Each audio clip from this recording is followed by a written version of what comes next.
안녕하십니까. 당신의 인생을 바꾸는 치과의사 장현민입니다. 오늘은 치과에 가장 많이 와서 환자분들이 이야기하시는 거에 대해서 이야기를 좀 해보려고 하는데요. 치과에 오시는 분들이 제일 많이 이야기하는 게 어떤 거일 것 같으세요?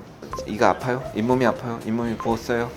이게 아니고요. 사실은 치아가 시려요가 제일 많습니다. 특히 찬 거 먹을 때 이가 많이 시려요 이렇게 하고 오시는 분들이 많습니다. 그래서 이제 엑스레이를 전체적으로 찍어보고 입안에도 보고 하면 그런 분들이 대부분은 잇몸이 되게 좀 건강하신 분들이 꽤 많아요. 그래서 나는 별로 뭐 문제가 없었는데 씹을 때도 뭐 괜찮은데 찬 거 먹을 때만 좀 이가 좀 시려요. 그럴 때 우리가 제일 먼저 살펴보는 거는 사실 치아와 잇몸의 경계 부위입니다. 우리가 이제 치경부라고 부르는 부분인데 이 부분이 이렇게 마모돼 가지고 닳아 있는 분들이 꽤 많습니다. 자, 그러면 요거에 대해서 이제 좀 더 자세하게 설명을 좀 드려볼게요. 치경부란 어디냐? 치아가 있으면 치아의 머리 부분에서 목 부분, 즉 이와 잇몸의 경계부를 이야기를 해줍니다. 그럼 이 부분이 왜 중요하냐면 이 위에는 되게 두꺼워요. 평균적으로는 한 2mm 이상 된다고 알려져 있습니다. 2, 3mm 정도 되고 이제 우리가 계속 음식을 먹으면 이제 여기가 이제 닳아가는 경향은 있는데 이게 워낙에 단단한 조직인데다가 두께도 꽤 있기 때문에 이쪽에서 문제가 생기려면 사실 되게 좀 병적인 문제들이 있을 때 그렇습니다. 대부분 치아가 시린 거는 이 부분, 치경부 부분인데요. 여기가 왜 문제가 생기냐면 이게 구조상 이쪽으로 갈수록 이 보호막이 얇아지기 때문에 그렇습니다. 즉 에나멜 부분이 점점 얇아지고 잇몸이 조금 없어져 가지고 뿌리가 노출이 되게 되면 이 부분은 사실 그 보호막이라고 할 수 있는 범랑질이 없기 때문에 상당히 좀 상처를 입기가 쉬운 부분이 됩니다. 그러면 이제 이 부분이 어떻게 되느냐? 우리가 양치질을 할 때 이렇게 막 옆으로 미는 경우가 꽤 많죠. 이렇게 닦다 보면 사실 이 부분을 닦을 때는 전혀 문제될 게 없어요. 범랑질이 상당히 두껍기 때문에 여기는 그냥 막 닦아주셔도 됩니다. 그런데 이 옆면을 닦을 때 이렇게 막 닦게 되면 이게 워낙에 얇다 보니까 금방 닳아 없어지거나 아니면 이렇게 노출된 뿌리 부분이 닳아 없어지게 됩니다. 이렇게 닳게 되면 어떻게 되느냐? 신경하고의 거리가 되게 가깝습니다. 그러니까 치수 조직하고의 거리가 되게 가깝습니다. 그렇게 되면 여기가 조그만 패여도 자극에 되게 예민해지게 됩니다. 그래서 실제로 이제 이 부분이 썩어서 이렇게 망가지는 경우는 사실 좀 드물고요. 여기가 보통 잘못된 양치질 습관에 의해서 혹은 다른 이유에 의해서 손상을 받아서 신경과 가까워지기 때문에 시려지는 경우가 많습니다. 우리나라 말로는 이제 뭐 쐐기형 마모 뭐 이렇게 얘기를 하는데 이렇게 삼각형 형태로 이렇게 파고 들어가는 경우가 많아서 그렇고요. 그럼 저 삼각형 파인 게 저희 네. 눈으로도 직접 보여요?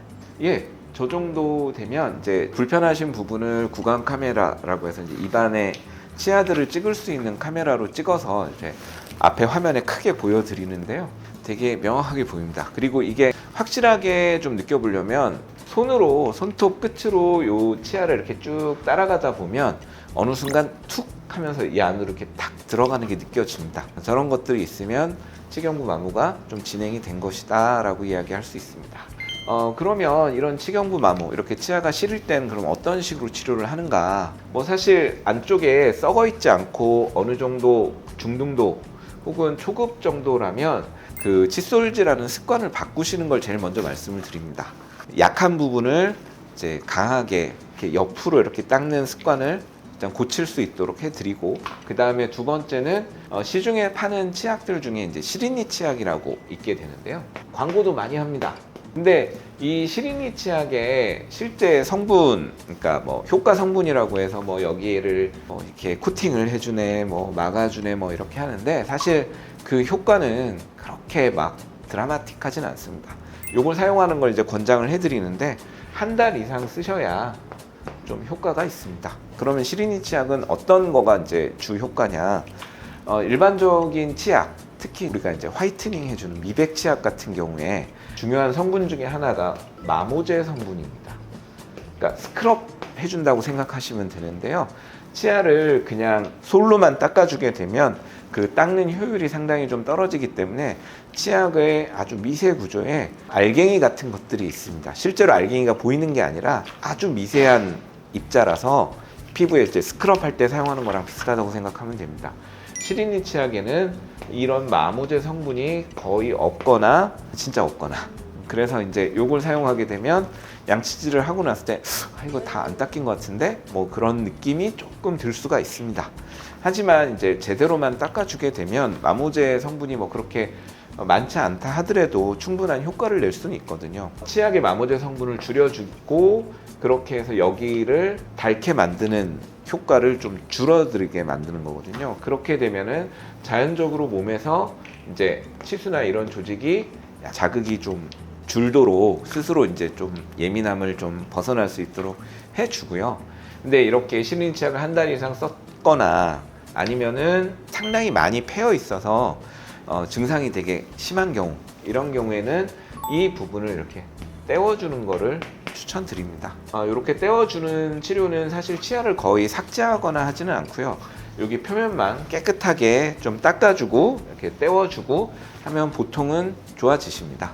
근데 이제 문제는 우리가 이렇게 떼어놓으면 이 복합 레진이라고 하는 재질이 범랑질보다는 약한 재료이기 때문에 양치질 습관을 바꾸지 않으시면 또 이렇게 될 수가 있습니다. 그래서 재발이 좀 잘 되는 편입니다. 그리고 이제 양치질 때문에 일단 주 원인이 된다고 말씀을 드렸는데요. 사실 양치질 말고도 다른 원인이 좀 있습니다. 치아가 전반적으로 힘을 많이 받게 되는 경우에 여기가 깨지는 경우가 많습니다.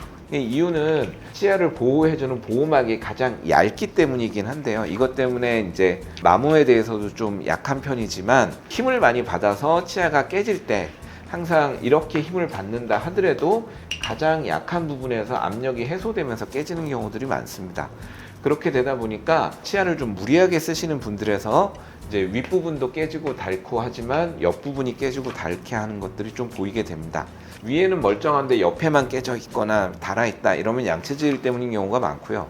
이쪽도 문제고 이쪽도 문제다 이러면 다른 습관의 문제인 경우가 많습니다. 대표적인 거는 이갈이라든가 아니면 이 악물기, 클렌칭이라고 하는데요. 이런 습관이 있으실 때 치아가 손상이 많이 됩니다. 이럴 때는 이 악물기로부터 치아를 보호하는 게 먼저이기 때문에 주무실 때 치아를 악무는 습관이나 이를 가는 습관으로부터 보호해 줄 수 있는 장치를 만들어서 주무실 때 끼거나 아니면은 무는 힘을 줄이기 위해서 사각턱 보톡스라고 해서 이제 여기 턱 근육에 이제 보톡스를 놓으면 턱 근육의 힘이 좀 줄어들거든요. 그래서 그런 보톡스를 추천해 드리기도 합니다. 원인을 판단하는 것도 중요하고 심도를 판단을 해서 이렇게 떼어주면은 사실 증상은 거의 바로 괜찮아지기는 합니다. 근데 이제 항상 그렇지만 우리가 해드리는 이런 치료가 근본적인 원인을 치료한다기보다는 불편한 증상을 치료하는 거기 때문에 양치질 습관이라든가 이갈이, 이 악물기 등의 습관이 근본적으로 고쳐지지 않으면 다시 재발될 가능성이 높습니다. 그래서 오늘은 이제 치과에 오셔서 이제 환자분들이 가장 흔하게 이야기하는 찬 거 먹을 때 이가 시려요 이럴 때 치경부 부분에 이제 마모 왜 생기고 그 다음에 이제 어떻게 치료하는지 간단하게 설명을 드렸습니다. 예, 감사합니다.